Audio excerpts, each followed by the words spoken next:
Kneel. Vivian Hale's riding whip cracked across the maid's shoulder. A sharp gasp rippled through the ballroom. Crystal glasses froze halfway to waiting lips. No one stepped forward. "Maybe pain will finally teach you where you belong," Vivian said, raising the whip again. Before it could fall, a man's hand caught the leather midair. His voice was calm, cold, absolute. "Touch her again, and you'll leave this house with nothing." Vivian smiled confidently. Then she turned around. The smile vanished. Ronan Blackwood had come home. For one suspended heartbeat, no one breathed.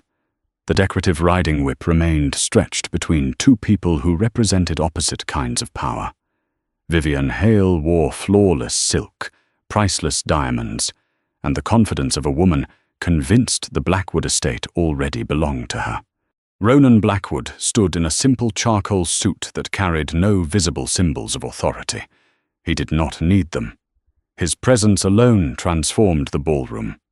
Guests who had been whispering moments earlier lowered their eyes. Politicians stopped mid-conversation. Investors quietly set down their glasses. Even the musicians let the final, trembling note fade into silence. Without another word, Ronan loosened his grip. The whip slipped from Vivian's fingers and landed softly on the polished marble floor. He did not look at her. Instead, his attention settled on the woman standing before him. The maid's uniform was neat despite the chaos. One sleeve had torn where the leather struck. A faint red line crossed her shoulder, and another was already darkening near her collarbone. She had not cried. She had not begged. She simply stood there, her hands folded together, trying to remain composed while every guest stared at her. Ronan slowly removed his tailored suit jacket. The room watched in disbelief as he stepped forward and gently draped it over Ivy Lancaster's shoulders. The expensive fabric concealed the torn uniform without a single dramatic gesture. His voice remained calm. "You shouldn't be cold." Ivy looked up, startled. "Sir, I'm fine. I wasn't asking." The quiet reply carried no anger, yet it somehow felt heavier than a shout. For the first time that evening, Ivy lowered her gaze, not from humiliation, but from confusion. No employer had ever protected her before. Ronan finally turned toward the crowded ballroom. His expression remained unreadable. "Who," he asked evenly, "gave permission for this?" The question drifted through the hall like winter air. Nobody answered. Not immediately. Several executives glanced toward Vivian. Others suddenly found great interest in the crystal chandeliers overhead. A senator cleared his throat. Someone quietly stepped backward. No one wanted to become the first person to speak. Vivian recovered first. She offered a graceful smile, practiced over years of attending charity galas and magazine interviews. "Darling," she said lightly, "it's nothing serious." She gestured dismissively toward Ivy. The maid was careless. A little discipline was necessary. "Discipline?" Ronan repeated the word as though hearing it for the first time. Vivian nodded confidently. "She ruined my glove in front of our guests. I simply reminded the staff to be more careful." Several guests gave hesitant smiles, hoping the explanation would end the uncomfortable scene. It did not. Ronan's gaze swept slowly across every face in the ballroom. Not one escaped it. His silence lasted only seconds. It felt much longer. Those who had negotiated billion-dollar acquisitions suddenly felt like nervous schoolchildren awaiting judgment. The estate's longtime butler, Malcolm Reeves, stood near the entrance with his hands clasped behind his back. He had served 3 generations of the Blackwood family. He had seen Ronan furious exactly twice. Neither occasion had involved raised voices that frightened Malcolm far more than rage ever could. Ronan finally spoke again. I asked who gave permission. Again, no answer. Vivian's elegant smile became slightly strained. This is my event. I organized every detail. I was responsible for maintaining order. She stepped closer, lowering her voice just enough to sound intimate. We don't need to embarrass ourselves in front of our guests. Ronan regarded her quietly. Our guests? The two words landed like stones. Vivian blinked. Before she could respond, Ronan bent down and picked up the antique riding whip from the floor. For an instant, several people feared he might lose his temper. Instead, he examined the aged leather with detached curiosity. This belonged to my grandfather, he said. It was displayed as part of the estate's history. His eyes lifted slowly. It was never intended to become a weapon. He handed the whip to Malcolm. Lock it away. The elderly butler accepted it immediately. Yes, Mr. Blackwood. No one missed the title. Not Sir, not Chairman, not even Master. Simply Mr. Blackwood, the form Malcolm reserved for moments when the entire household needed reminding who truly owned the estate. Ronan looked once more at Ivy. You'll have your injuries examined. She instinctively shook her head. They're only scratches. They still matter. His answer was quiet, certain. Then he faced the silent ballroom one final time. The reception will continue. A brief pause followed. But before this evening ends, the truth of what happened here will be known. No one doubted him. The charity gala had begun as Vivian Hale's grand performance. In a matter of minutes, it had become Ronan Blackwood's judgment. The ballroom gradually found its voice again. Conversations resumed in cautious whispers rather than confident laughter. Crystal glasses clinked softly. The string quartet, uncertain whether music was still appropriate, began another gentle melody. Yet no one truly returned to the celebration. Every pair of eyes followed Ronan Blackwood. He walked beside Ivy, not ahead of her, through the wide corridor leading toward the private sitting room, adjacent to the estate's medical office. She kept one hand holding his jacket closed across her shoulders. The expensive wool felt strangely comforting, almost too comforting. I really don't need a doctor, she said quietly. You were struck with a whip. I've had worse. Ronan stopped walking. Those 3 words disturbed him more than the injury itself. You say that as though it's normal. A faint smile touched Ivy's lips. It's not normal. It's simply life. Before Ronan could answer, Malcolm appeared carrying a small first aid case. The physician is on his way, Mr. Blackwood. Good. Malcolm looked toward Ivy with grandfatherly concern.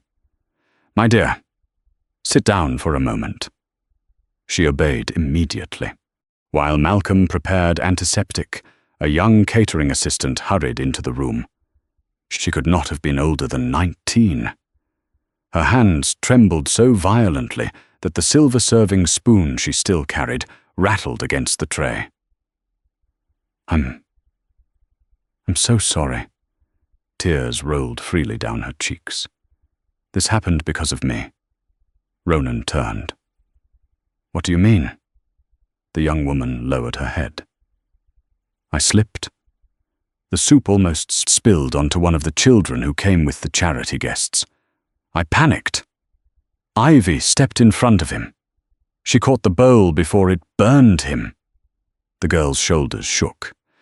A few drops landed on Miss Hale's glove. Ivy told everyone she had bumped into the tray. She said it was her fault.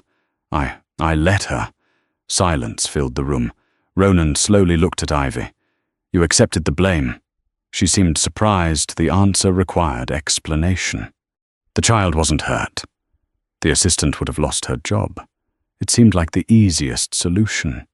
The easiest solution? A tiny laugh escaped Ivy.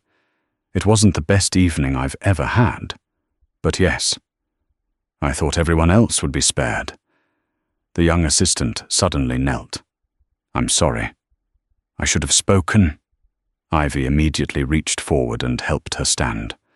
No, we don't kneel to apologize. We learn. We do better.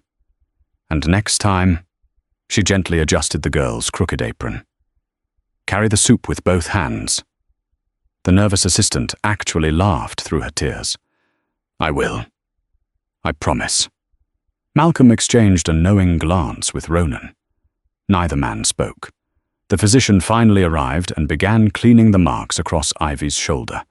She barely reacted when the antiseptic stung. Instead, she glanced anxiously toward the open kitchen doors. What time is the dessert auction? Malcolm blinked. I beg your pardon? The desserts. If the soufflés stay in the ovens much longer, they'll dry out. The chocolate glaze should be poured after plating, not before. The citrus tarts need another 5 minutes to cool, or the fruit will slide. Everyone stared at her. The doctor paused halfway through wrapping the bandage. You were just whipped. I know. But the guests donated a lot of money tonight. It would be a shame if the pastry collapsed. Without waiting for permission, Ivy stood. I'll only be gone for a minute.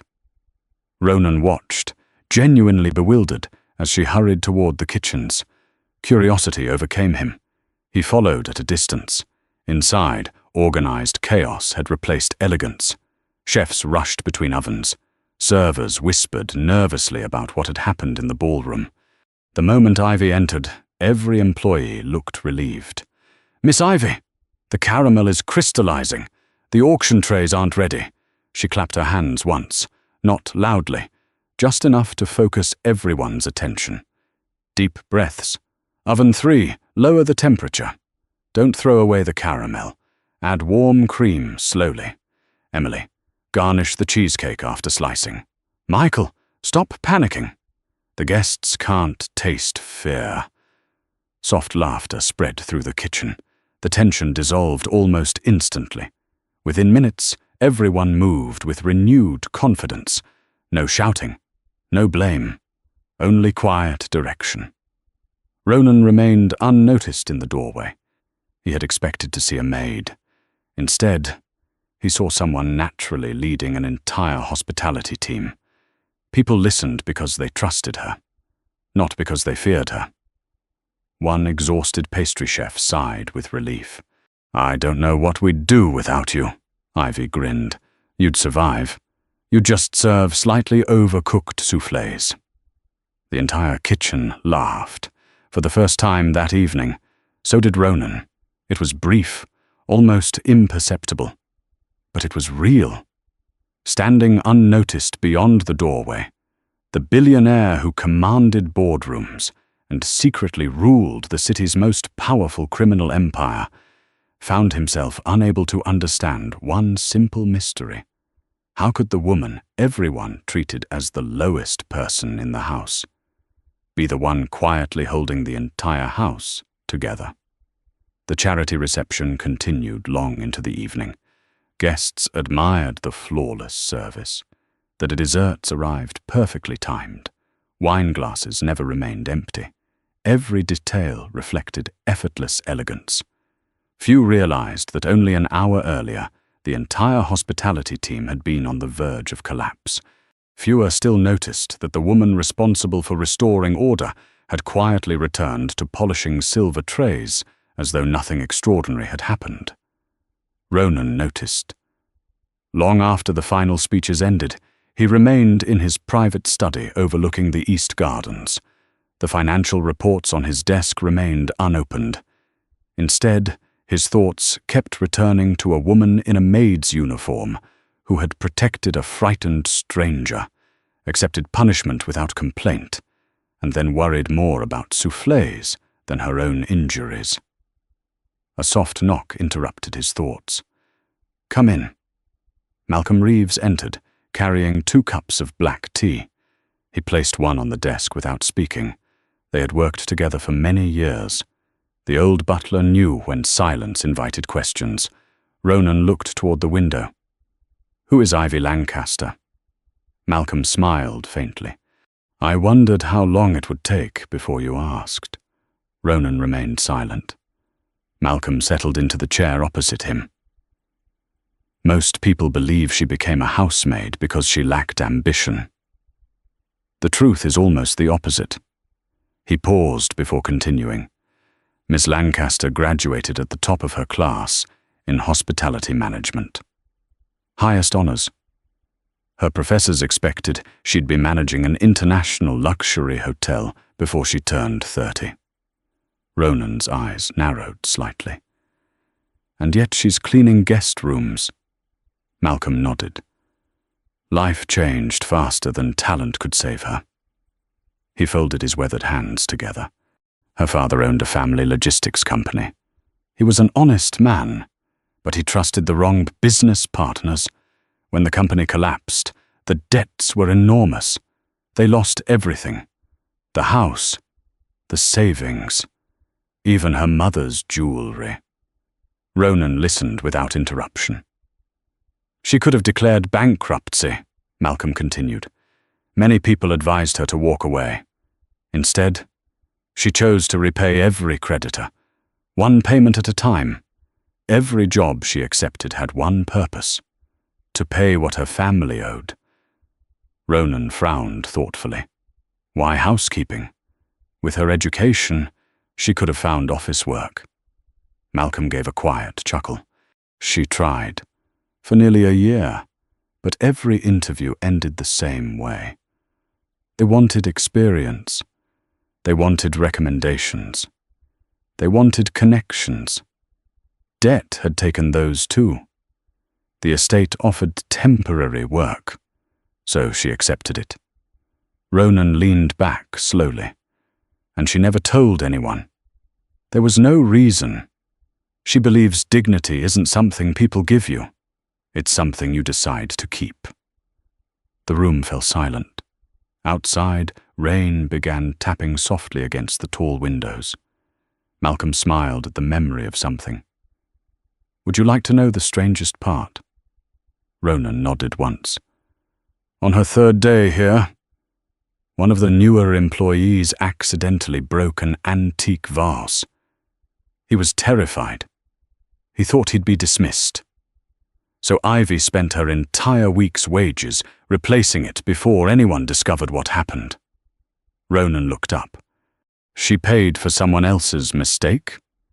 Malcolm nodded. The young man tried to repay her. She refused. "What did she say?" The old butler smiled warmly. "If you're determined to repay me, then help someone else when it's your turn." Neither man spoke for several moments. Finally, Ronan asked quietly, "Has she ever complained?" Malcolm almost looked offended by the question. "Not once. Not about the work. Not about the debt. Certainly not about Miss Hale. Though heaven knows she has every reason." Ronan stood and walked toward the window. Beyond the gardens, he could see lights glowing from the staff quarters. One small kitchen window remained illuminated. Following Malcolm's gaze, he noticed Ivy inside. She was sitting at the table with several younger employees. One housekeeper looked exhausted. Another appeared close to tears. Ivy was making exaggerated impressions of the evening's chaos, carefully leaving out every cruel detail involving herself. Within seconds, the entire table burst into laughter. Even the shy dishwasher who rarely spoke was smiling. "She does that often," Malcolm said softly, "when someone has a difficult day. She somehow convinces them tomorrow will be better." Ronan watched through the rain-speckled glass. She had every excuse to become bitter, every reason to resent the world. Instead, she seemed determined to make life easier for everyone around her. Not because anyone rewarded her, not because anyone noticed, simply because that was the kind of woman she had chosen to become. For the first time in many years, Ronan Blackwood felt something unfamiliar. It was not attraction. Not yet. It was something quieter. Something far rarer. Respect. Deep. Unshakable. The kind earned not by status, but by character. Vivian Hale had built her reputation on reading people. She could recognize insecurity hidden beneath expensive suits. She could identify ambition behind polite smiles.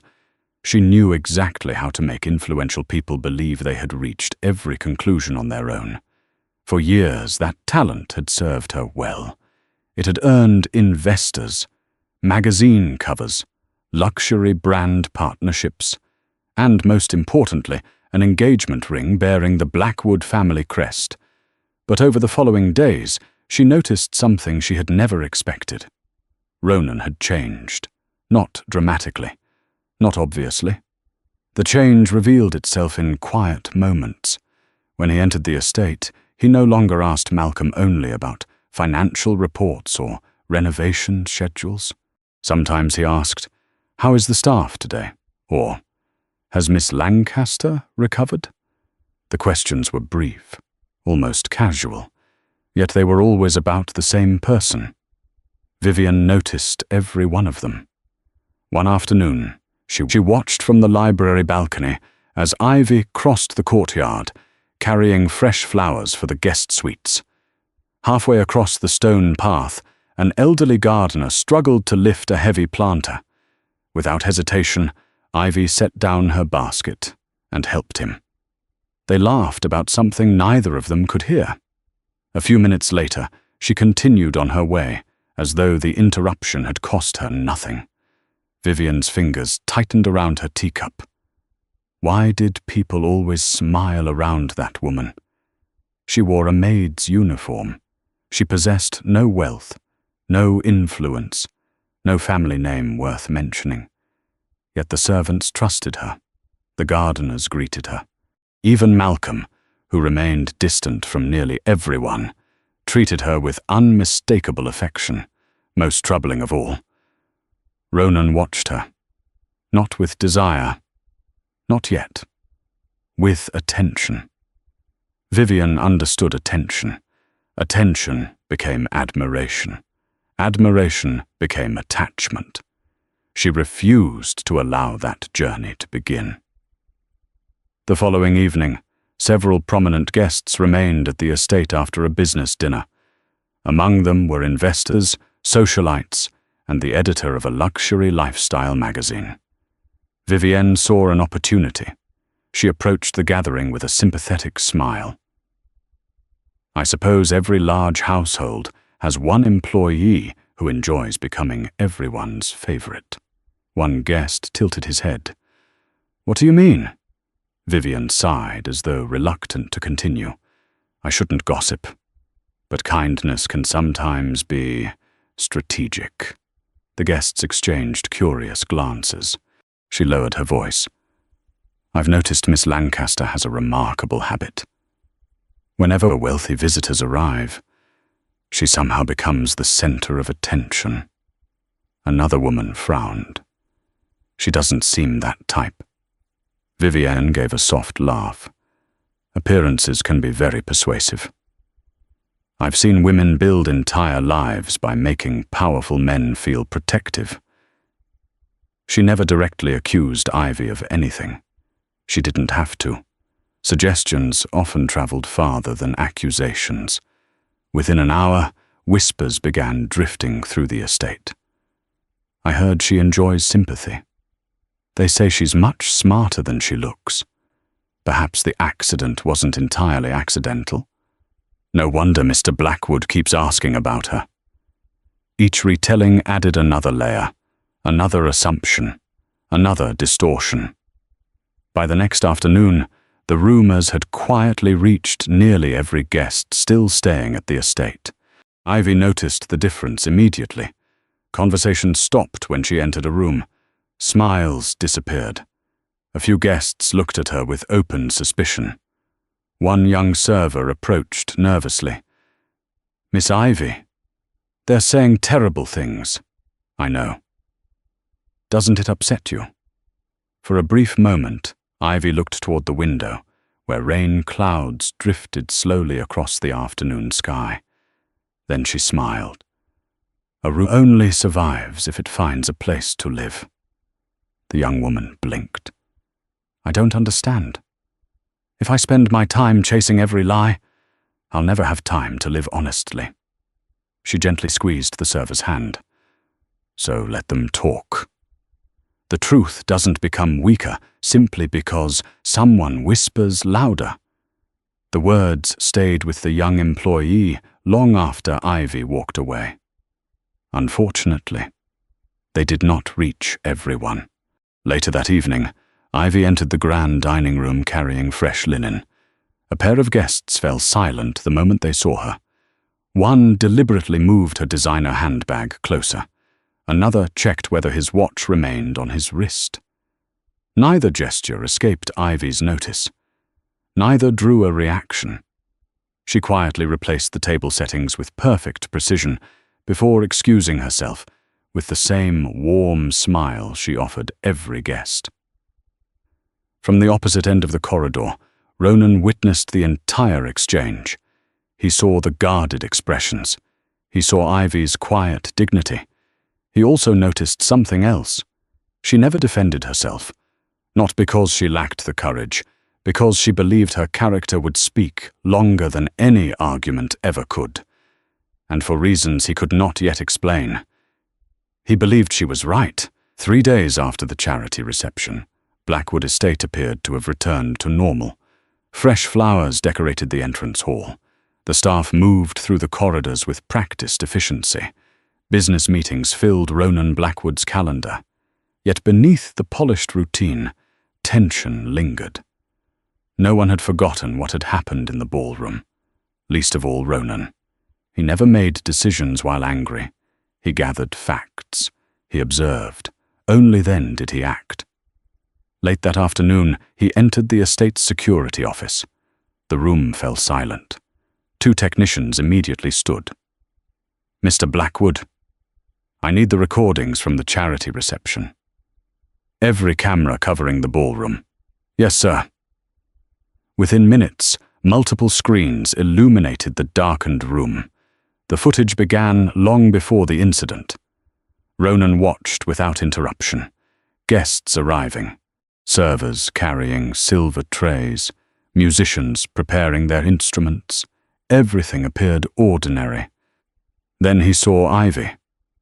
She moved quietly between tables, helping guests before they even realized they needed assistance. She straightened a chair for an elderly donor, returned a child's lost toy, directed a confused volunteer toward the correct entrance. No audience, no expectation of praise, just quiet competence.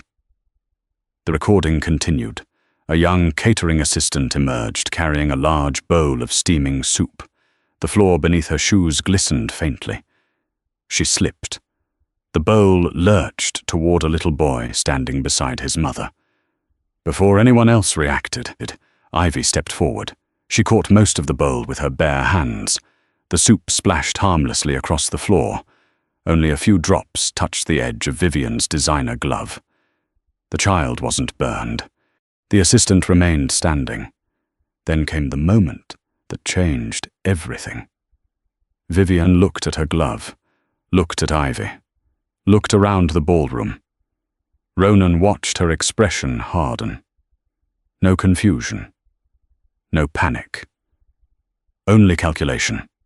She deliberately walked toward the antique display, removed the decorative riding whip, turned back, and struck Ivy. Not once.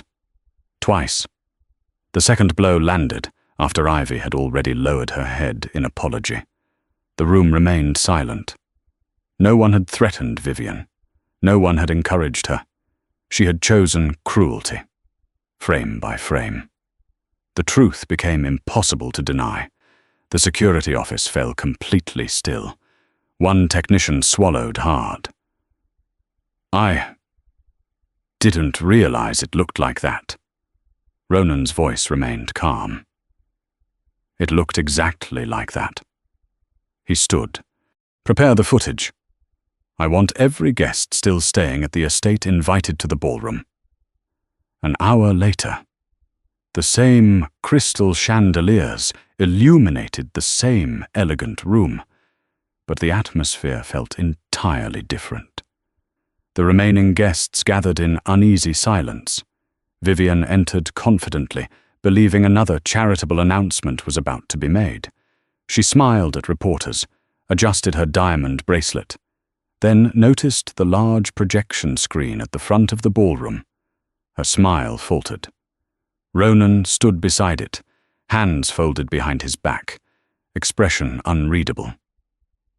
"Ladies and gentlemen," he said evenly, "there has been considerable discussion regarding the events of the charity reception. I believe discussions should end where evidence begins." The lights dimmed, the recording played, no narration, no dramatic music, only truth. The ballroom watched Ivy shield the frightened assistant. They watched the child pulled safely away. They watched Vivian pick up the whip. They watched the first strike, then the second. No one spoke. By the time the recording ended, several guests could no longer meet one another's eyes. The silence felt heavier than applause ever could. Vivian stepped forward. "Ronan, this is absurd. It was discipline. She embarrassed us." Ronan looked at her for a long moment. "You've repeated that explanation several times. It remains untrue." She laughed nervously. "You're choosing a maid over your own fiancé." "I'm choosing the truth." The words landed with quiet certainty.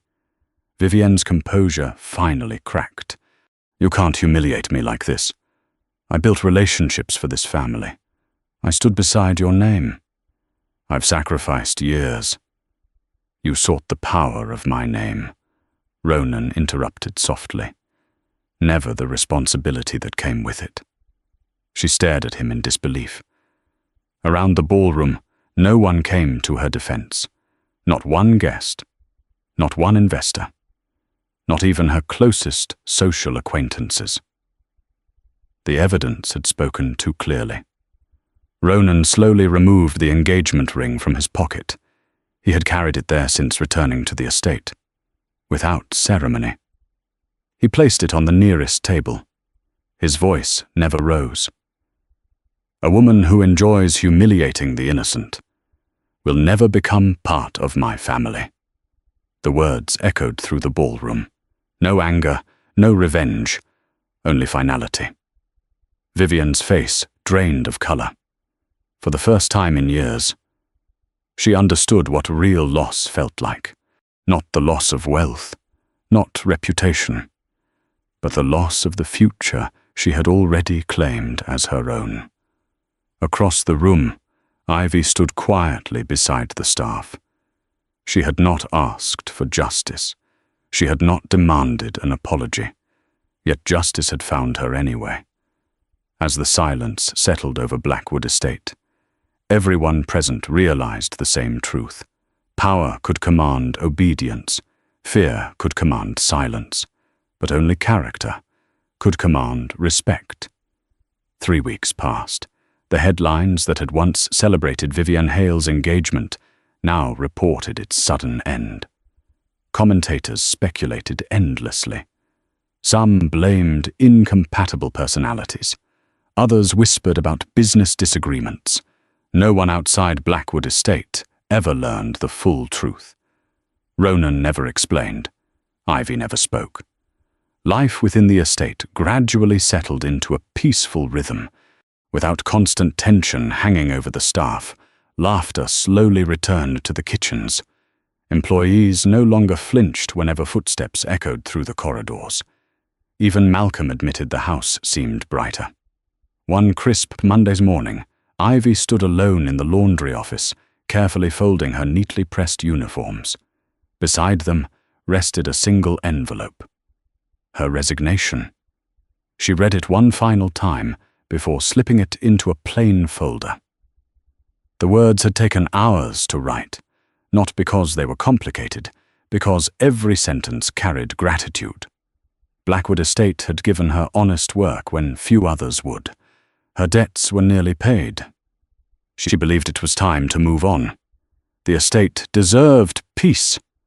She did not want her presence to become the reason people continued discussing the broken engagement. As she stepped into the main hallway, Malcolm approached. "You look nervous," she smiled. "I've faced worse things than handing in a letter." "You have." The old butler glanced at the folder. "But I suspect this one weighs more." Before Ivy could answer, another employee hurried towards them. "Miss Lancaster, Mr. Blackwood would like to see you." She blinked. "Now?" "He asked if you were available."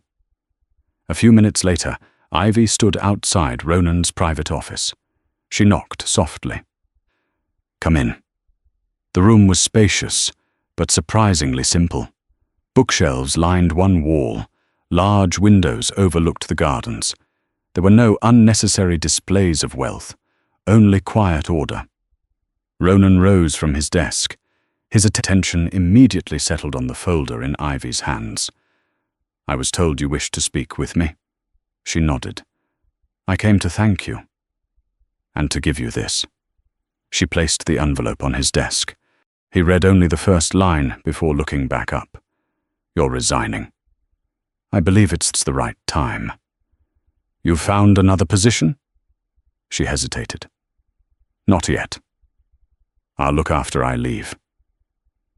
Ronan remained silent for several moments. Then he closed the envelope without reading the rest. "No." She looked confused. "I'm sorry?" "I won't accept it." A faint laugh escaped her. "I'm not asking for a raise." "I wasn't offering one."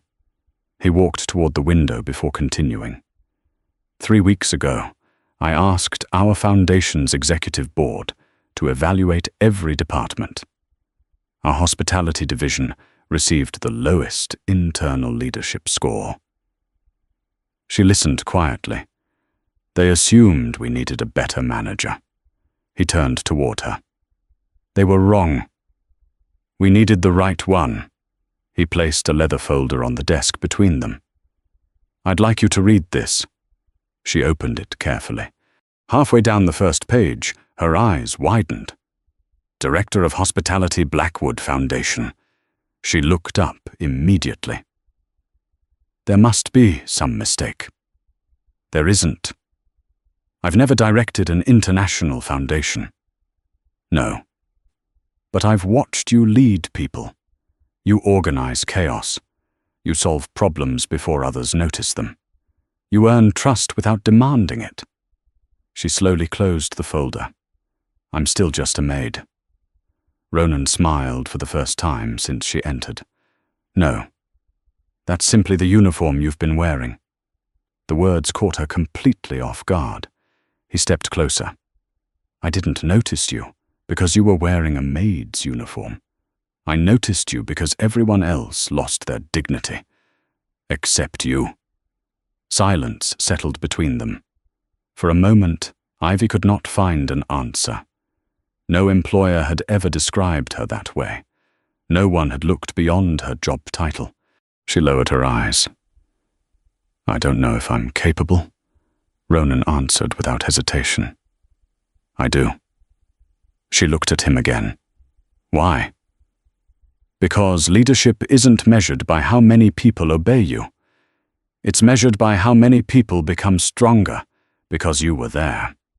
He paused. "I've watched this estate for years. Employees worked because they feared disappointing someone. After meeting you, I realized they worked harder because they didn't want to disappoint you." The distinction was impossible to ignore. Ivy felt emotion tightening her throat. She had spent years believing her education belonged to another life, another version of herself that no longer existed. Now someone was asking her to use it again, not out of pity, out of confidence. She smiled through unexpected tears. "I'll need time." "You have it." I won't pressure you." As she turned to leave, Ronan spoke once more. "Miss Lancaster." She looked back. "No matter what you decide, never let anyone convince you that your worth was ever defined by an apron." Walking out of the office, Ivy held the appointment folder against her chest. For the first time since losing everything. The future no longer felt like something she had to survive. It felt like something she was finally allowed to build. Autumn settled quietly over Blackwood Estate. The gardens glowed with shades of amber and gold, while the Blackwood Foundation entered its busiest season. Charity galas, educational grants, medical fundraisers and community programs filled the calendar. 3 months earlier, Ivy Lancaster had reluctantly accepted Ronan's offer. She was no longer wearing a maid's uniform. Instead, she now walked the estate, carrying planning folders, meeting schedules and hospitality reports. To her surprise, very little about her had changed. She still greeted every employee by name. She still carried trays when the kitchen fell behind. She still thanked the cleaners before thanking the executives. The only difference was that now everyone listened when she spoke. Not because of her title, because they had already trusted her long before she received it. Ronan noticed that nothing about authority had changed Ivy. If anything, responsibility had simply revealed who she had always been. Whenever they prepared for foundation events, they worked side by side. He handled negotiations with donors and corporate partners. She transformed grand ideas into welcoming experiences that made every guest feel valued. Neither sought the spotlight. Their partnership became effortless. One afternoon, during preparations for a children's literacy fundraiser, a sudden power outage interrupted the entire venue. Staff members immediately panicked. Decorative lighting disappeared. Kitchen equipment stopped. Guests were expected within 2 hours. Several managers began talking over one another. Before confusion could spread further, Ivy stepped into the center of the room. "Everyone, look at me." Her voice remained calm. "Generators will take care of the kitchen. Candles can replace decorative lighting. The children came to raise money for books. They won't remember whether every chandelier was glowing. They'll remember whether they felt welcome." The room quieted. People returned to work with renewed confidence. Standing near the entrance, Ronan watched her with quiet admiration. Months ago, she had believed leadership belonged only to people with expensive offices. Now she inspired entire teams without realizing it. That evening, the fundraiser became one of the foundation's most successful events. As the final guests departed, Ivy slipped outside into the estate gardens. The cool evening air felt refreshing after hours of smiling and organizing. She sat beside the reflecting pool, finally allowing herself a moment of silence. A few minutes later, footsteps approached. She smiled without turning. "I thought you might still be working." Ronan sat beside her. "I was. I decided the paperwork could wait." For a while, neither of them spoke. The silence felt comfortable, not awkward, just peaceful. Finally, Ivy looked toward the moon, reflected across the water. "May I ask you something?" "Anything." She hesitated. It was a question she had carried for months. "Why did you trust me so quickly?" Ronan didn't answer immediately. He watched the ripples spreading across the surface of the pond. "When I first returned that night, I thought I was stopping someone from being treated unfairly." He smiled faintly. "I didn't realize I was meeting someone extraordinary." Ivy laughed softly. "I think you're exaggerating." "I don't." He turned toward her. The security footage showed everyone what happened. But it wasn't the whip that stayed in my mind. It was what happened before. She looked at him, puzzled. "You stepped in front of that child. You protected the catering assistant.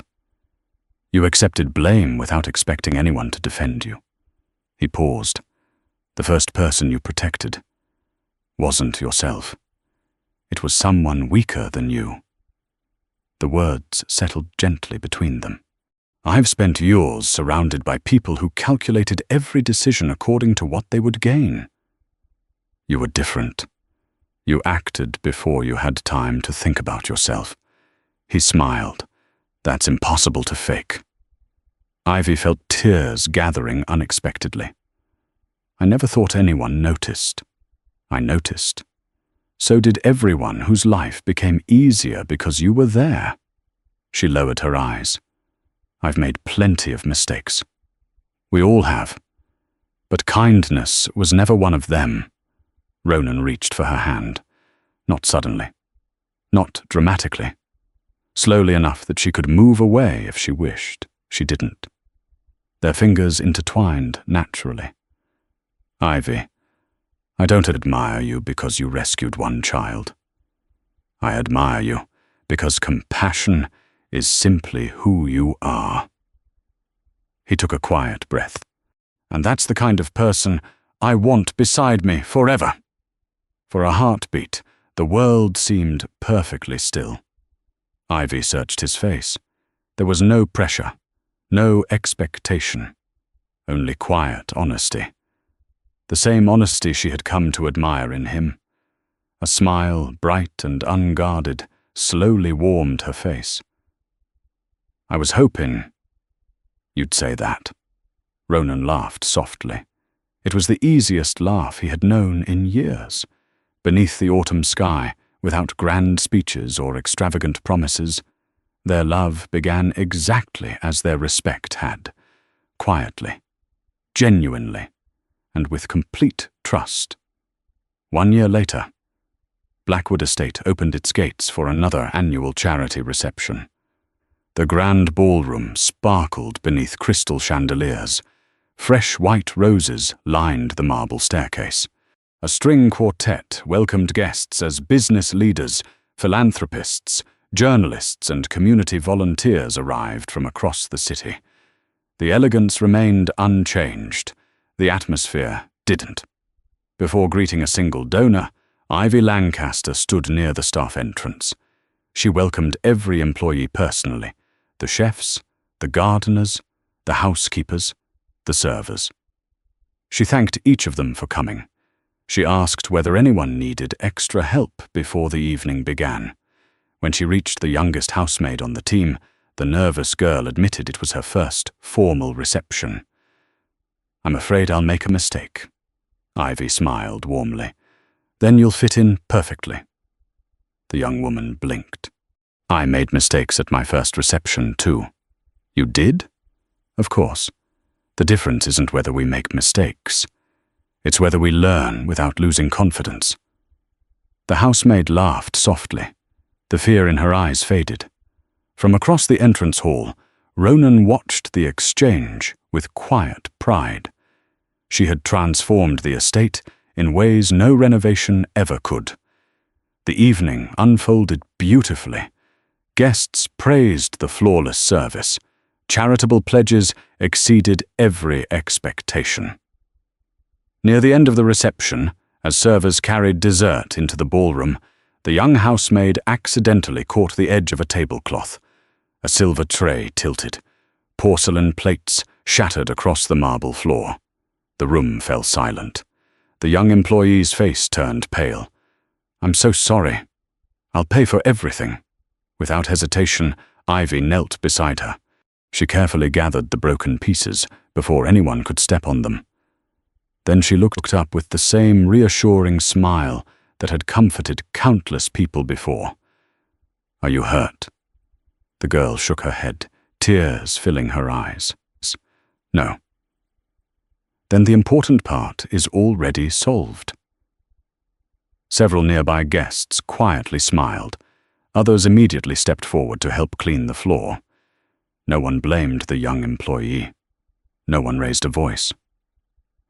Watching the scene unfold, a newspaper reporter approached Ronan. I've covered events at Blackwood Estate for years.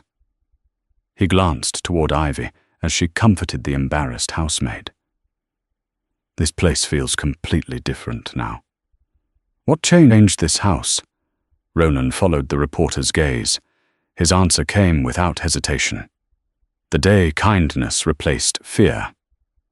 The reporter lowered his notebook. No further explanation seemed necessary. Around the ballroom, conversations resumed. Music filled the air once more. Employees smiled instead of trembling. Guests noticed warmth instead of intimidation. The estate had once been admired because of its wealth. Now it was remembered because of its humanity. Across the room, Ivy looked up and met Ronan's eyes. No words passed between them. None were needed. Their smiles carried everything: respect, trust, healing, love. As applause rose to celebrate another successful evening of generosity, it lingered far longer than anyone expected. Long after the final donation had been announced, long after the music had ended, the sound echoed through Blackwood Estate, not in honor of luxury, not in honor of power, but in honor of one simple truth. The strongest hearts are never the ones that inspire fear. They are the ones that teach others they never needed to be afraid in the first place.